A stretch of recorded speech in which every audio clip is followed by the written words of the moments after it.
एक अजून प्रोडक्ट आहे नवीन, ते आहे Dhanvantari cough syrup. Dhanvantari cough syrup मध्ये जर तुम्ही बघितलं तर हनी, द्राक्ष, तुळसी, गुलवेल, वसा म्हणजे अडोसा, जयापर्णी, यष्टीमधू, लवंग, त्रिकटू आणि कंटकारी. काही तुम्ही म्हणजे हे जे अवयव आहे, घटक आहे ते रेस्पिरेज पावडर किंवा रेस्पिरेज कॅप्सूल मध्ये बघितलं असेल. तर बेनिफिट्स काय आहे बघा. 100% नॅचरल आणि सेफ. सगळ्यात इम्पॉर्टंट 100% नॅचरल. आपण जे बाजारात कफ सिरप आणतो, मेडिकल स्टोअरवर ना, किंवा जे डॉक्टर्स आपल्याला कफ सिरप लिहून देतात, त्याच्यामध्ये खूप हार्मफुल केमिकल्स असतात. त्याच्याने खूप झोप लागते किंवा वेगवेगळे म्हणजे साईड इफेक्ट्स आपल्याला दिसायला मिळतात. सगळ्यात इम्पॉर्टंट म्हणजे आपला जो कफ सिरप आहे तो नॅचरल आणि सेफ आहे. हार्मफुल केमिकल्स याच्यामध्ये अजिबात नाही. आणि दुसरं क्विक रिलीफ आहे.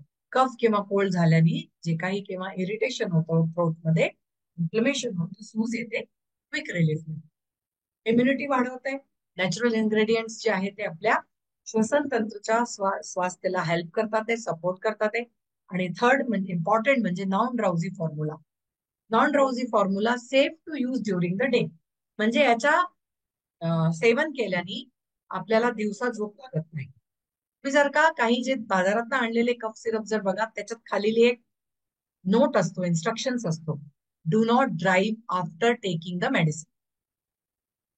तर का डू नॉट ड्राईव्ह? कारण की त्याच्यामध्ये ड्राउझीनेस येते, झोप येते. तुला असं असं वाटतं झोपून राहावं. तर हा जो धन्वंतरीचा कफ सिरप आहे याच्यामध्ये नॉन ड्राउझी, त्याच्यात काही झोप लागत नाही किंवा कुठल्याही टाईपची ड्राउझीनेस येत नाही. आणि हा खूप सेफ आहे. तर मेथड्स कशी आहे यूज करायची.